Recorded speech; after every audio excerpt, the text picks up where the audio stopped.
నమస్కారం.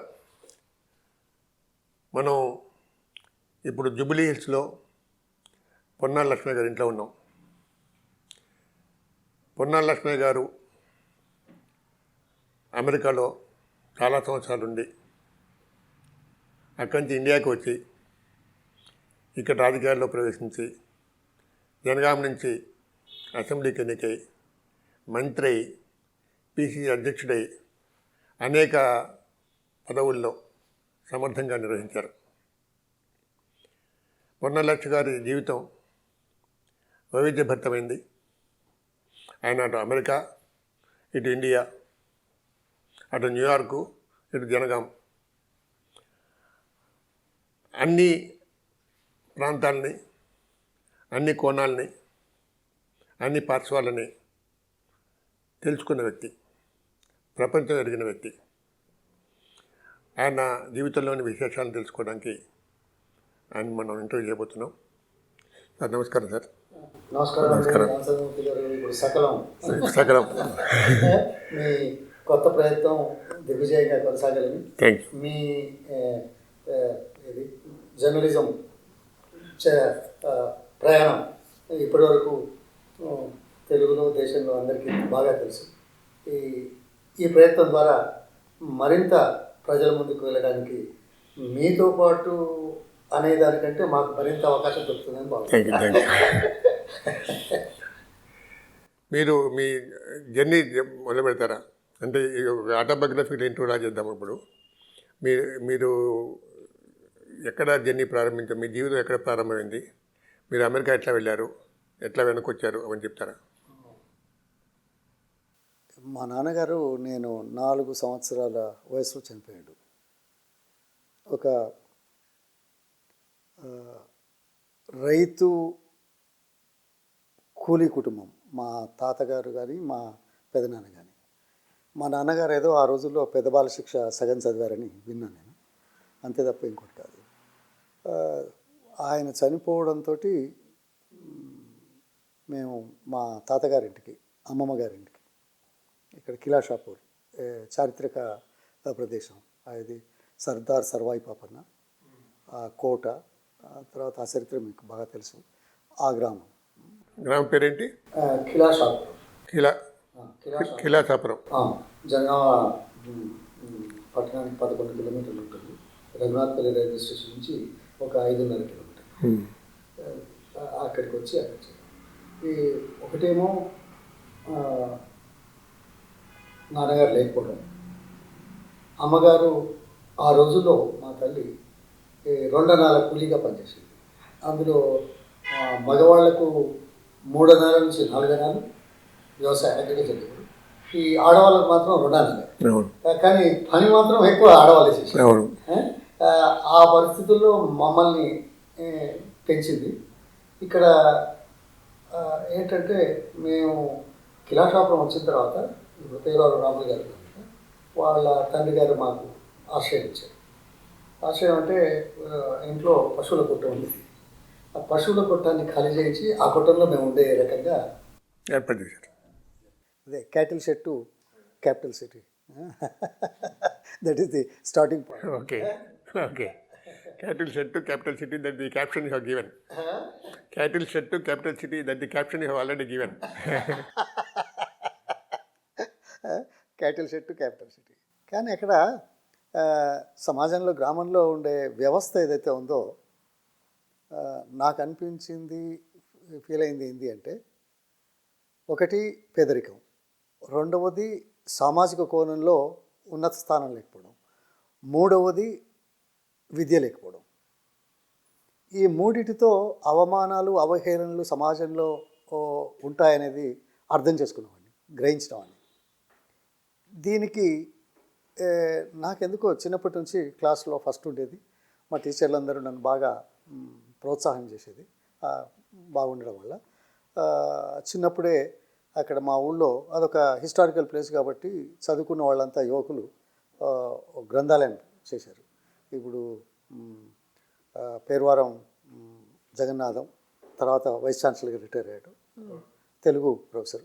సో ఆయన నేపథ్యం సొల్లేటి రామశర్మ గారని మా ఊళ్ళో ఆ చొల్లేటి వాళ్ళ వంశం చాలా పెద్ద కుటుంబం, తెలుగు వాళ్ళు చాలా పుస్తకాలు రాశారు. సో వీళ్ళిద్దరూ కలిసి గ్రంథాలయం, జై హింద్ గ్రంథాలయం ఇప్పటికీ ఉంది. గ్రంథాలయం ఆ రోజుల్లో గ్రామంలో ప్రారంభించడం అనేది ఒక గొప్ప.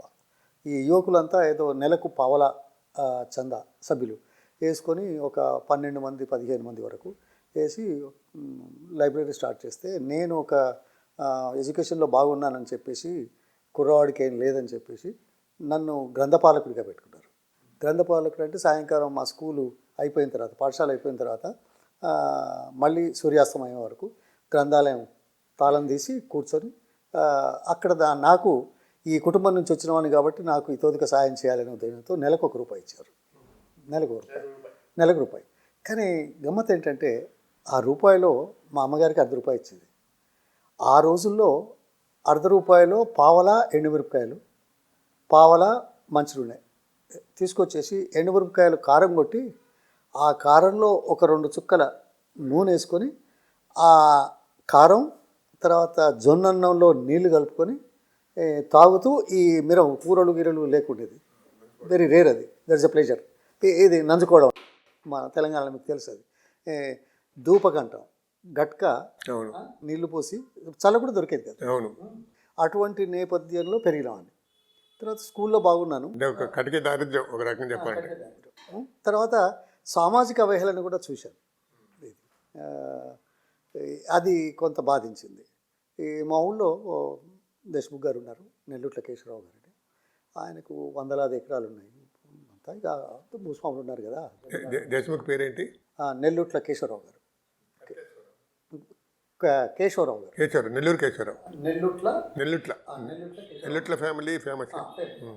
మంచి ఫ్యామిలీ, జనంతో బాగున్నారు. అయితే ఆ ఊళ్ళో అదొకటే పెద్ద ఇల్లు. ఓ నైజామీ హాలు, తర్వాత 2 ఎకరాల 2 ఎకరాల 30 గుంటలు, అంటే ఆల్మోస్ట్ 3 acres ల్యాండ్, చుట్టూ కాంపౌండ్ వాళ్ళు 11 feet, ఒకటే హాలు పెద్దగా బిల్డింగ్ లాగా ఉండేది.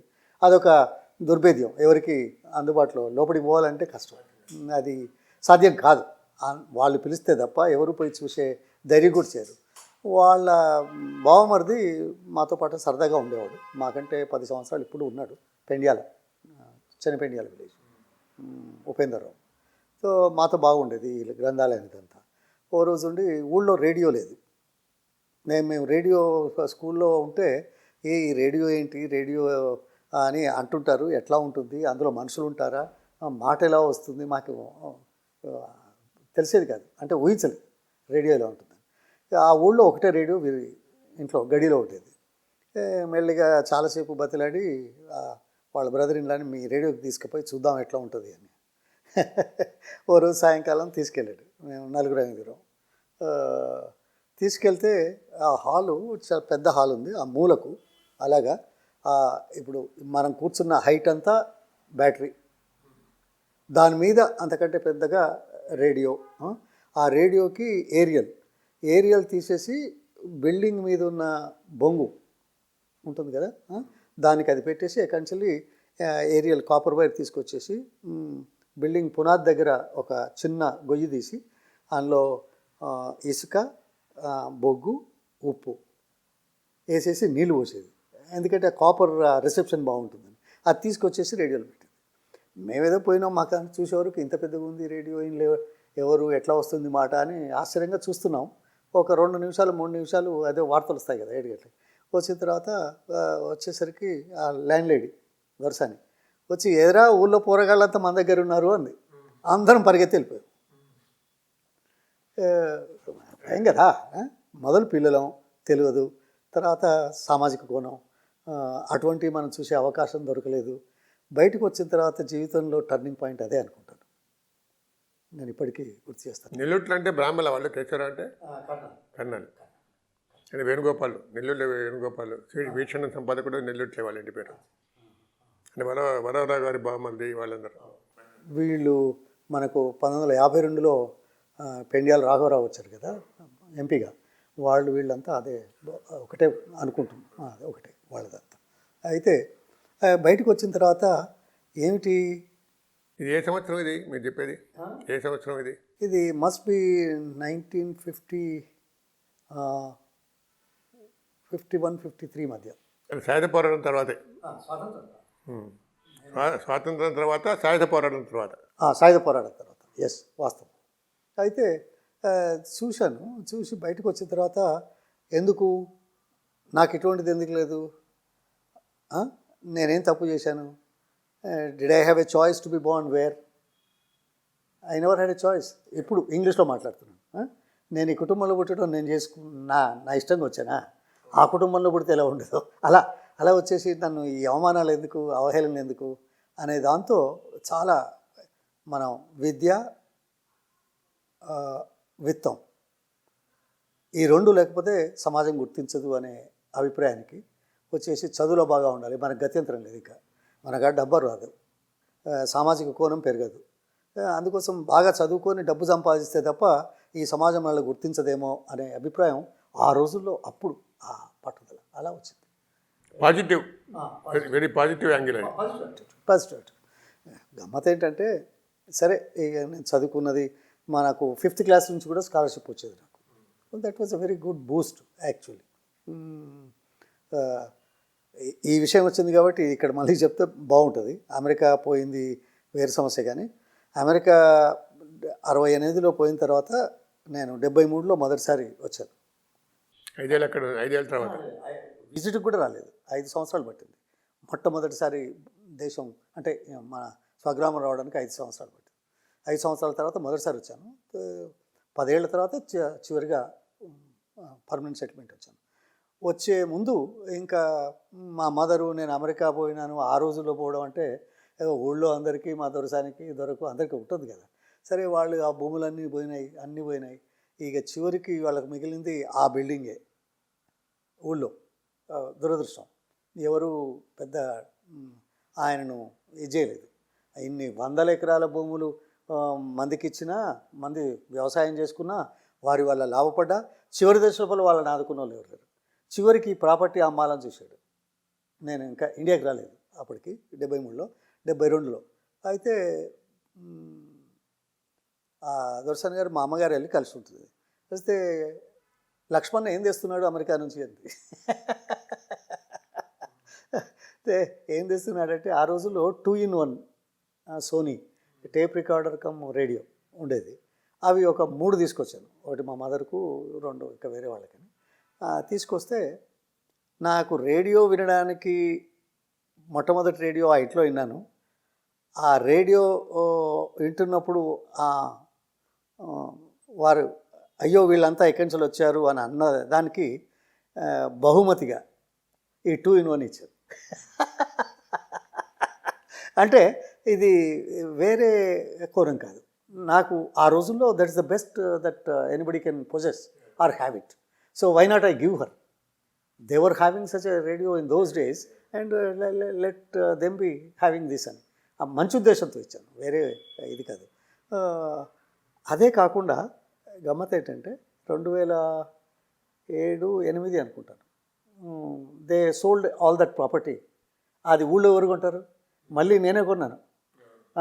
16,000 రూపాయలకు 2 acre 3/4 acre బిల్డింగ్, ఒక 9,000. బిల్డింగ్ మీరే కొన్నారా? 25,000 పెట్టి ఏ బిల్డింగ్ నుంచి అయితే పరిగెత్తి వచ్చానో ఆ బిల్డింగ్ కొన్నాను 72లో. Poetic justice. అది తీసుకున్నాను కావాలని, ఉంది కదా బీజం ఉంది కదా, నాకు ఎందుకు లేదు అని అది కొనేశాను అమెరికా నుంచే డబ్బులు పంపించి. ఆ తర్వాత 2007-8లో పాపం అప్పటికే ఆమె 84-85కి వచ్చింది. చాలా ఏళ్ళు అయింది. కేశవరావు పోయాడా? కేశవరావు గారు అప్పుడే పోయినారు, 70sలో పోయారు. తర్వాత ఆమె వాళ్ళ బ్రదర్ దగ్గర చిన్నపేడియాల్లో ఉంటున్నాను. నేను ఉపేంద్రరావు గారు చెప్పాను, ఏమయ్యా అక్కయ్యని చూద్దాం, చాలా ఏళ్ళు అయింది, అసలు ఈ బిజీలో తిరుగుతున్నా ఎప్పుడు కలవలేదు కదా. తీసుకెళ్ళాడు.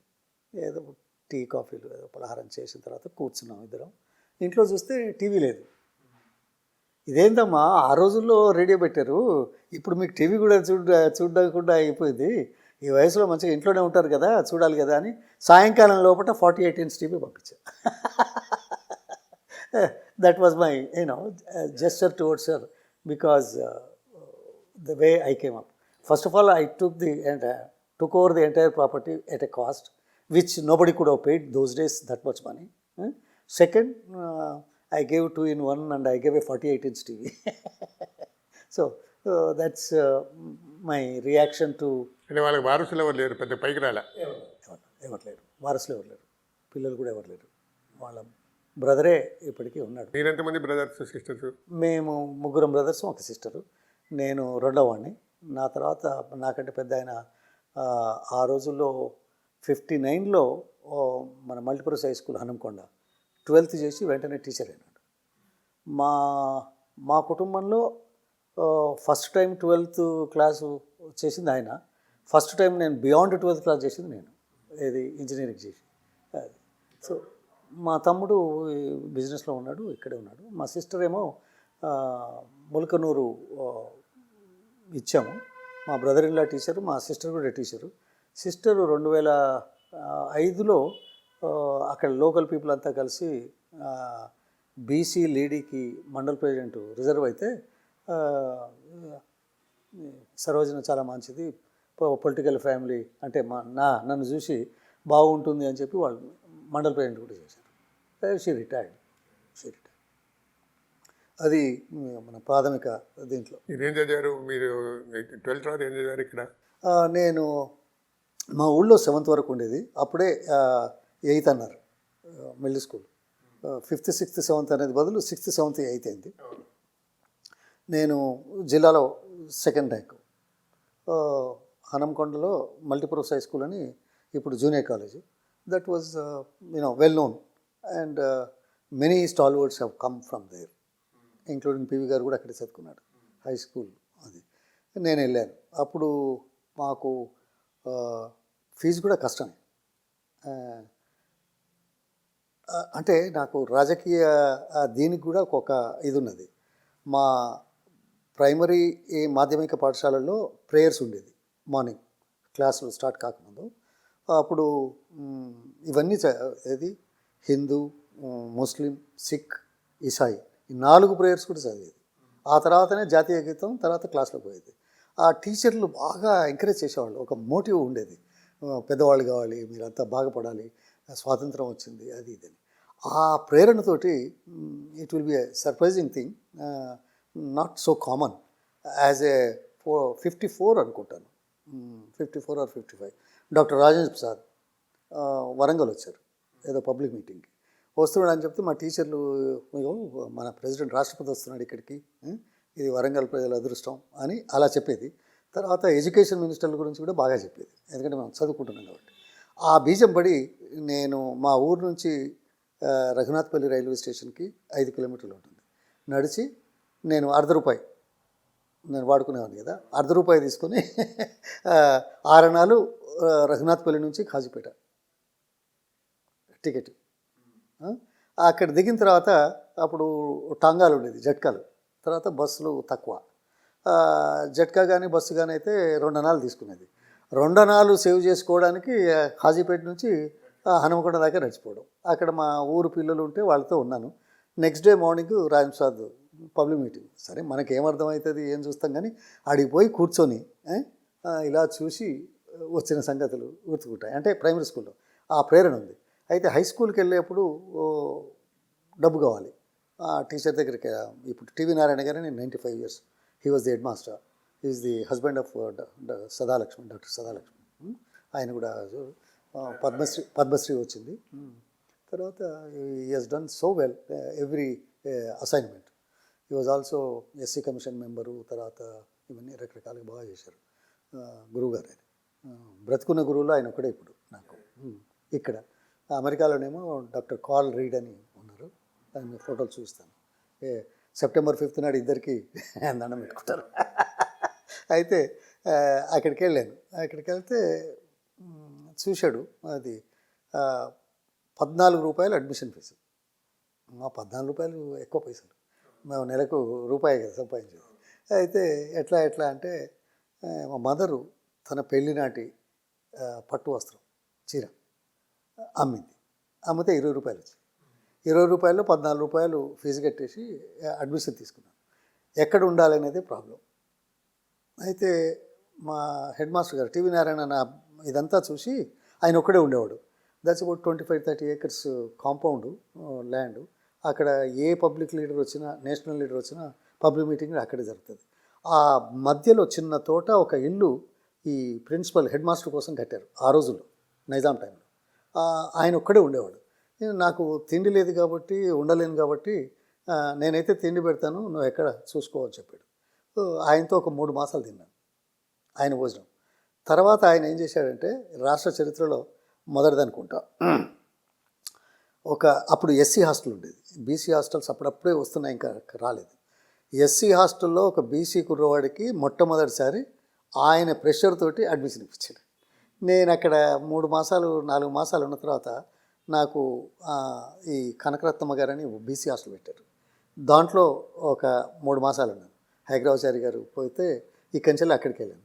ఆ తర్వాత 9th క్లాసు చివరి వరకు వచ్చేసరికి సాధారణంగా ఈ స్కాలర్షిప్ శాంక్షన్ అవుతాయి. నాకు స్కాలర్షిప్ శాంక్షన్ అయింది.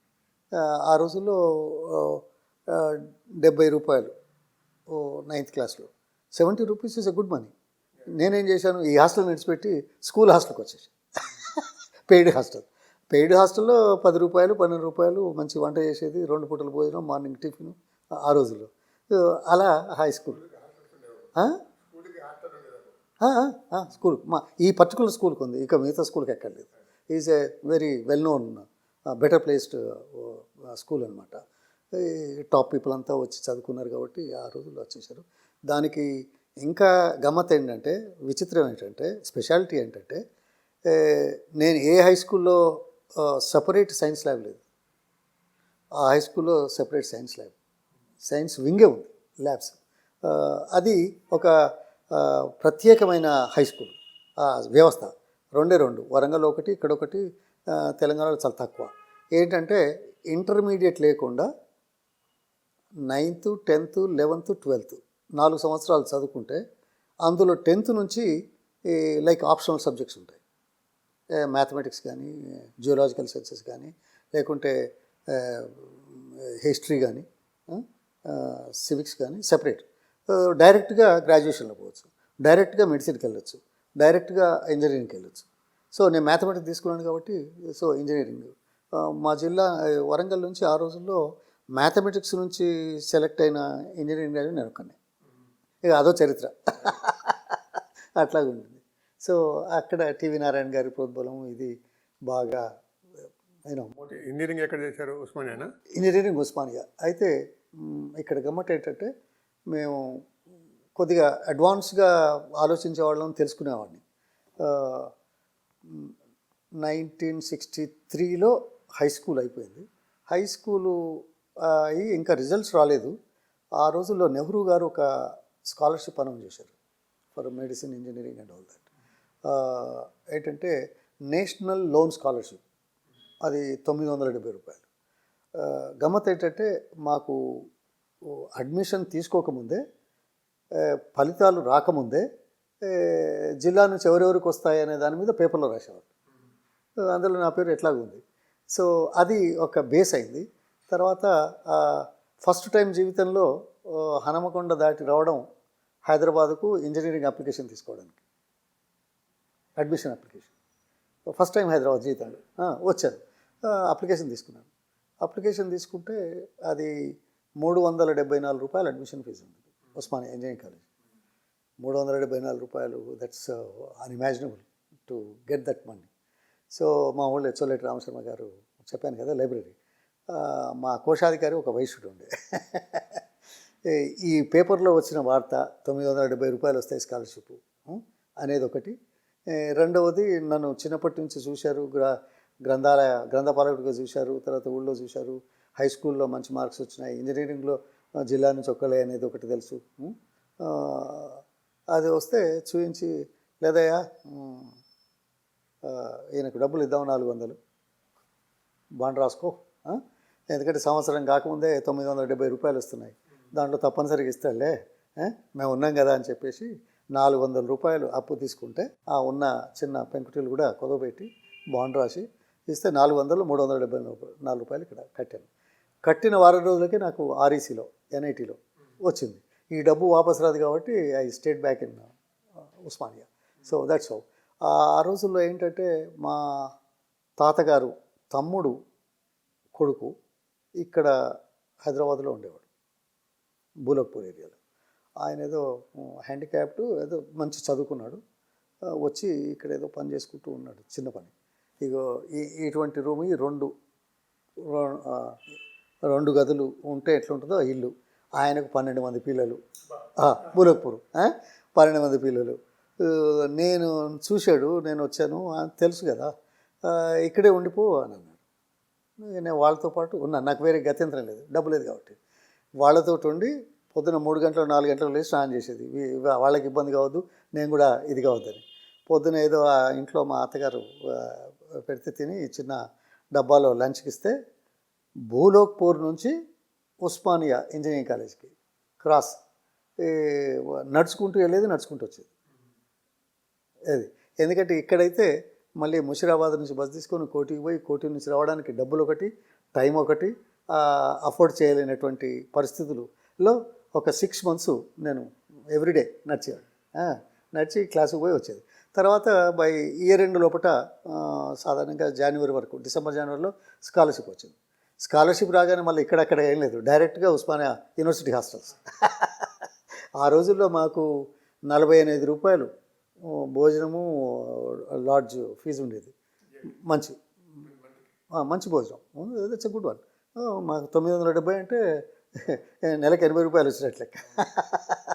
So that was very comfortable. That's how it started there. తర్వాత ఇంజనీరింగ్ చదువుతూ ఉంటే, మాది 5 సంవత్సరాలు ఇంజనీరింగ్ ఆ రోజుల్లో. First year, second year common. English మీడియమా, ఉర్దూ మీడియం అప్పుడు? ఇంగ్లీష్ మీడియం, అంతే, ఇంగ్లీష్ మీడియం. ఇంకోటి ఏంటంటే, నేను హై స్కూల్లో ఉండగా మాకు సైన్స్ టీచరు, మిగతా టీచర్లు అందరూ ఉంటే, I use to be number 1 in English subject in the entire school, all sections. బాగా ఉండేది. సో నేను ఈ సైన్స్ సబ్జెక్ట్స్ ఇవన్నీ కూడా ఇంగ్లీష్లో రాసాను, తెలుగు మీడియం. సో అదేదో అట్లా పడింది. ఇక్కడికి వచ్చిన తర్వాత ఏమైందంటే, first year, second year common కాబట్టి, థర్డ్ ఇయర్, ఫోర్త్ ఇయర్ మళ్ళీ మెకానికలా, సివిలా, ఎలక్ట్రికలా, టెలికమ్యూనికేషన్ ఉంటుంది. దాంట్లో మేము సెకండ్ ఇయర్ అయిపోయిన తర్వాత థర్డ్ ఇయర్ మెకానికల్ తీసుకున్నాను, బాగుంటుందని. థర్డ్ ఇయర్లో సెమిస్టర్ సిస్టమ్ స్టార్ట్ అయింది. ఫస్ట్ సెమిస్టర్, సెకండ్ సెమిస్టర్ అట్లా. నేను సెకండ్ ఇయర్ అయిపోగానే 3 సంవత్సరాల ముందు అమెరికాలో చదవడానికి దాదాపు చాలా యూనివర్సిటీస్కి రాశాను, అప్లికేషన్ పెట్టి. It's a shock for them. What is this boy, 3 years before completion is applying, that means is very positive, is determine అనే దాంతో నాకు ఫస్ట్ సెమిస్టర్ అయిపోయే వరకు, అంటే 2.5 years చదువు అయిపోయే వరకు, ఇంకా 2.5 సంవత్సరాలు చదువు ఉండగానే, ఈ one of the universities given an admission subject to clearing all subjects in first class, marks that. That was a unique thing. I don't think you will find anyone ever applied 2.5 years before. 2.5 years before. ఆ రోజుల్లో And getting admitted. America గురించి తెలియక, Getting admission also is a admission కాదు, ఇతర దేశాల గురించి తెలుసుకోవడం ఒకటి, యూనివర్సిటీల గురించి తెలుసుకోవడం ఒకటి. అంత ముందుగా అడ్మిషన్ తీసుకోవడం అనేది, I don't know whether it is happened again for anyone. అంటే మనకు అది ఉండే, నేను అన్నాను కదా, కసి, డిటర్మినేషన్ ఎందుకు వచ్చింది అంటే, వెంజెన్స్ ఎందుకు వచ్చింది అంటే, వై నాట్ మీ, నేను మిగతా వాళ్ళ తిరిగి నన్ను ఎందుకు గుర్తించరు, నన్ను ఎందుకు ఇది చేస్తారు, అవహేళన కాబడుతున్నా, నన్ను ఎందుకు చిన్న చూపు చూస్తుంది సమాజం అనే ఆ కసి ఏదైతే ఉందో, దాంతో అలా జరిగింది. అదైతే గమ్మత్ ఏంటంటే, ఇంకా ఒక స్టెప్ ముందుకెళ్తే 5 years.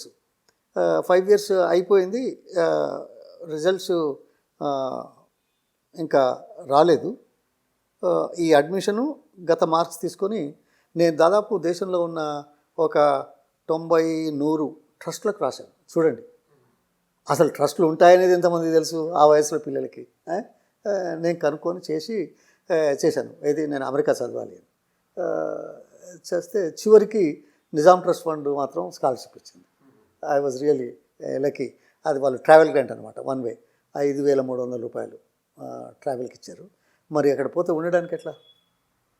అందుకోసం నేను ఈ ఏది ఉంది కదా సిండికేట్ బ్యాంక్, మన మోజంజాయి మార్కెట్, ఇప్పుడు అక్కడ లేనట్టుంది, ఆడ పక్క మూల మీద ఉండేది, కోటికి పోయేది హ్యాబిట్స్కి వచ్చే మూల ఉంది కదా, దాని మీద ఉండేది. నేను ఈ పేపర్స్ అన్ని తీసుకొని ధైర్యంగా, అంటే అడగడంలో తప్పేంది అని, నాకెవరు తీసుకుపోలా, నేనే నా మార్క్స్ నా అడ్మిషన్ లెటర్ తీసుకొని వెళ్ళాను. చూశాడు పురోహిత్ అని, పాపం చాలా great man. I feel so good of him. Emotional అవుతుంది.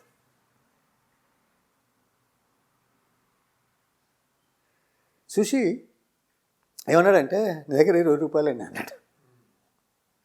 ఎందుకబ్బా 20 రూపాయలు, ఏమన్నా 20 రూపాయలు తీసుకొని అప్లికేషన్ ఇస్తాడా ఏంది లంచం అనుకున్నాను. నిజంగా నా దగ్గర లేవు. నా వేషన్ చూశాడు, మార్కులు చూశాడు, అడ్మిషన్ చూశాడు. Very, I don't know how common are how rare this kind of journey, but it's a journey. ఎందుకంటే మన సమాజం తెలుసు కదా. నా దగ్గర లేవు, 5 రూపాయలే ఉన్నాయి. సారీ సార్, నా దగ్గర 5 ఉన్నాయి, నువ్వు తీసుకురాగలుగుతావు అన్నాడు. గమ్మత్తు. నాకు ఒక గంట టైం ఇవ్వండి, బయటకు వెళ్ళి వస్తారు. వచ్చాను. హ్యాబిట్స్లో మా ఫ్రెండ్స్ రెడ్డి హాస్టల్లో ఉండేవాళ్ళు, మిగతా వాళ్ళు. అక్కడికి వెళ్ళేసి ఒక 25 రూపాయలు తీసుకొని వచ్చాను. చూశాడు, ఇంకా ఆయన చాంబర్ గ్లాసు ఇది ఉంది, డోర్ తీసి ఉంది, తెచ్చేవా అన్నాడు. నేను బయటే ఉన్నాను, తీసుకొచ్చాను. క్యాషియర్ని కేకేసి పిలిచాడు. పిలిచి, ఇగో ఈ కుర్రాడి దగ్గర 20 రూపాయలు తీసుకో, అకౌంట్ ఓపెన్ చేయి ఆయన పేరు మీద, వెంటనే 5,000 రూపాయలు డిపాజిట్ చేశాను. Great man. నేను షాక్ తిన్నాను. ఏదో ఈయన 20 రూపాయలు ఏదో తీసుకుంటాడేమో అనుకుంటే, ఈ అకౌంట్ ఓపెన్ చేయించడం, అప్పటిదప్పుడే 5,000 రూపాయలు డిపాజిట్ చేశాడు. So great man. పురోహిత్ ఆయన పేరు. సో తర్వాత 2-3 సార్లు కలిశాను. ఆ 5,000 అంటే ఆ రోజుల్లో ఎంత తెలుసా అండి, 4.5 రూపాయలకి $1. 4 రూపీస్ 50 పైసా. అంటే నాకు 1,100 పైసలకి వచ్చింది. నాకు 1,100 is a good money for a semester. ఆ రోజుల్లో ఫీజు పర్ అవర్ $12 ఉండేది.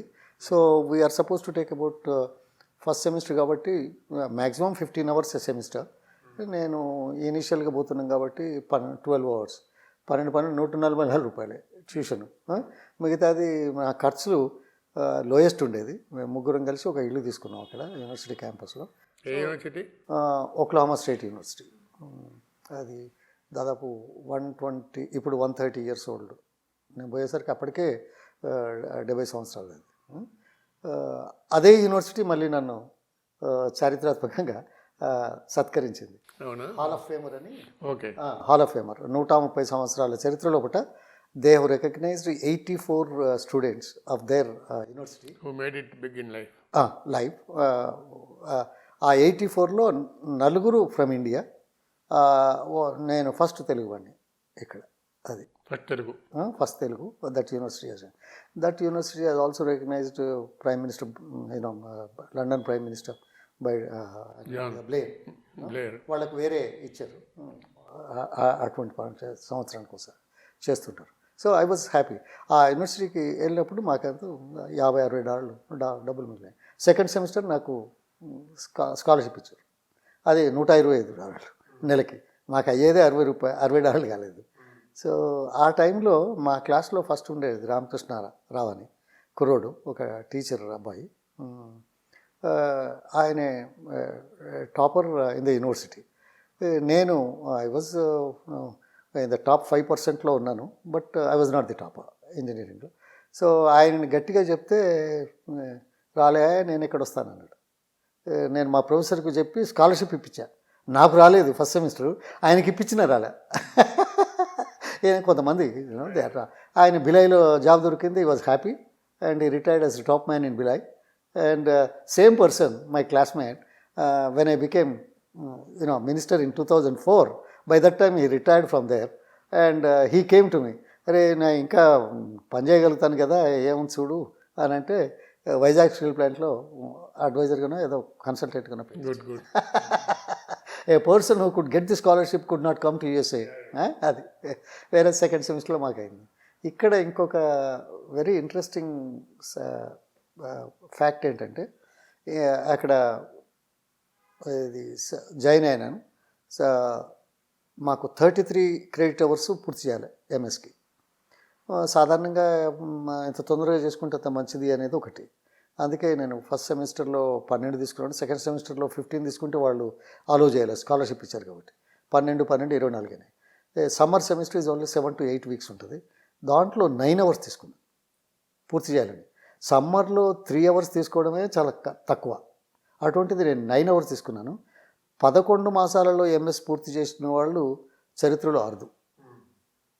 11 months only. 11 months only. సాధారణంగా 1.5 years to 2.5 years చేస్తారు.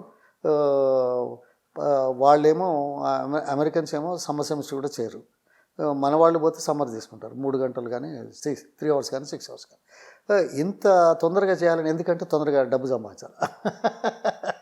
మాకు సెకండ్ సెమిస్టర్ అయిపోయేసరికి మధ్యలో గ్యాప్ ఉంటుంది కదా, ఎట్లాగూ 9 అవర్స్ చేస్తే ఇంకో 2 monthsలో జాబ్ కావాలి అని చెప్పేసి నేను చాలా కంపెనీలకు రాశాను లెటర్ అడ్వాన్స్గా. జాబ్ అప్లికేషన్ 100 కంపెనీలకు పంపాను. ఆ రోజుల్లో మన వాళ్ళంతా సాధారణంగా Indians, they use to complete and then go door to door applications ఇప్పేవాళ్ళు. ఆన్ క్యాంపస్ రిక్రూట్మెంట్లో చాలా తక్కువ. ఆన్ క్యాంపస్లో ఉండగా ఇంటర్వ్యూలు వచ్చేది కూడా తక్కువే. నాకు 4 కంపెనీలు పంపారు. ఆ రోజుల్లో వాళ్ళు ఎయిర్ ఫేర్ ఇచ్చి రిసీవ్ చేసుకోవడానికి కంపెనీ ఎగ్జిక్యూటివ్ వచ్చి మళ్ళీ ఎగ్జిక్యూటివ్ డ్రాప్ చేసేవాడు. ఈ రోజుల్లో ఇక మీకు తెలిసి ఇదంతా ఏం లేదు, అది లేదు. అట్లా వచ్చింది. 4 నేను I selected 1 even before completing my summer semester. ఇంకా అక్కడ స్పెషాలిటీ గమ్మత్ ఏంటంటే the average salary for an Indian boy of MS is about $7,800 per year. Per year సగటున కొద్దిగా ఎక్కువ తక్కువ. But they offered me 10,000, 22% more than the average Indian getting that. So I was blessed that way. So పోయాను, తర్వాత join అయ్యాను. అంటే 11 మాసాలలో పూర్తి చేయడం ఒకటైతే, చదువు పూర్తి కాకముందే ఉద్యోగం సంపాదించడం రెండవదైతే, సంపాదించిన ఉద్యోగంలో మన వాళ్ళకంటే 22% అదనంగా శాలరీ పొందినవాడిని. కానీ నా ఉత్సాహం, నా ఇది మొదటి రోజు పనిచేసిన రోజే పూర్తిగా నీరు గారిపోయింది. అదే దిస్ ఇస్ ది ఒక important issue, how I did it. Radio వినడానికి పోతే బయటకు వచ్చి ఏ రకంగానైతే మార్పు వచ్చిందో, ఇంత కష్టపడి ఇంత మెరిట్ తీసుకొని స్కాలర్షిప్స్ రావచ్చు, లోన్ రావచ్చు, గ్రాంట్ రావచ్చు, ట్రస్ట్లు ఇవ్వచ్చు, నిజాం ట్రస్ట్ ఫండ్.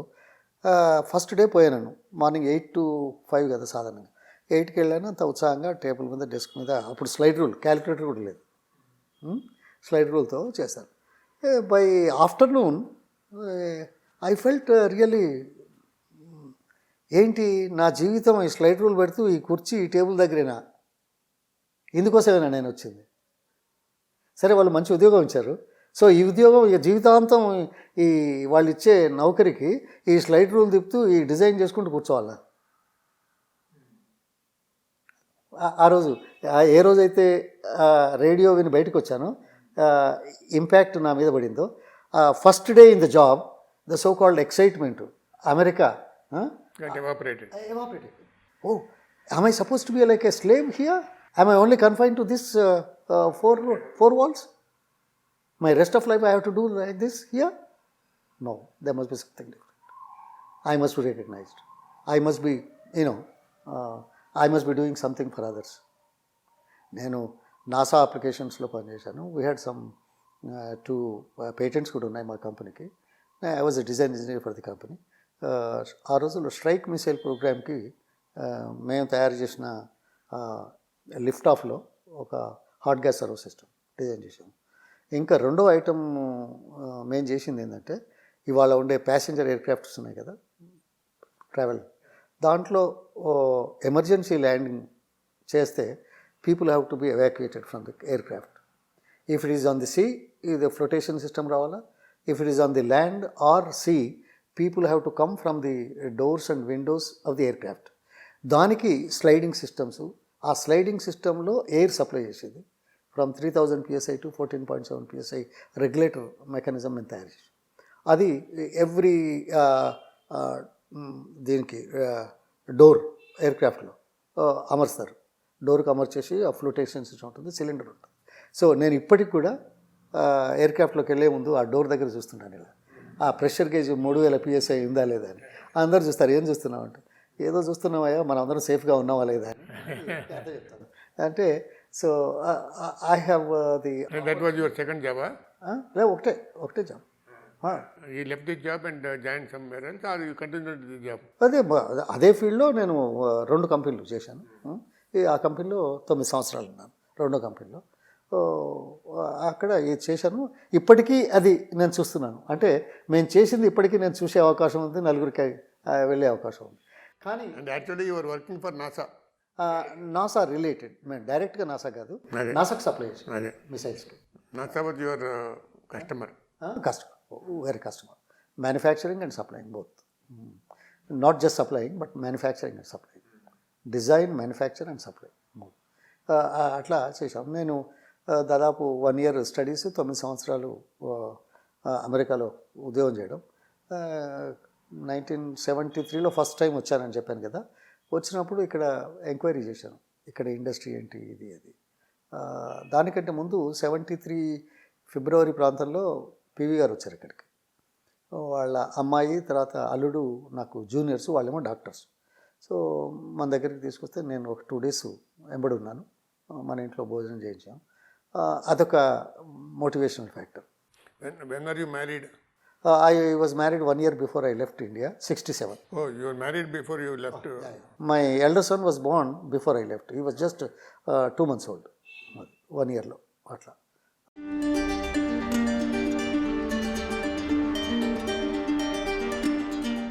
లాభాలకు రావాలనే ఉద్దేశంతో ఈ యాంగిల్ పెట్టారు, కానీ మాకు అట్లా అనిపించట్లేదు అని చెప్పి వాళ్ళు లోన్ రిజెక్ట్ చేశారు. ఏం చేయాలని అడిగారు. ఏం చేయాలంటే ఇటువంటివన్నీ వరల్డ్ బ్యాంక్ అయితే మంచి ఫైనాన్స్ చేస్తుంది అని మాట్లాడారు. మాట్లాడితే no, it's a wonderful idea, it's a great idea, but it has to come from government of India. We cannot directly give it to a private company అన్నారు. ఇక్కడికి వస్తే గవర్నమెంట్ ఆఫ్ ఇండియాకు చేయాలి అంటే మొదలు స్టేట్ గవర్నమెంట్ చేయాలి.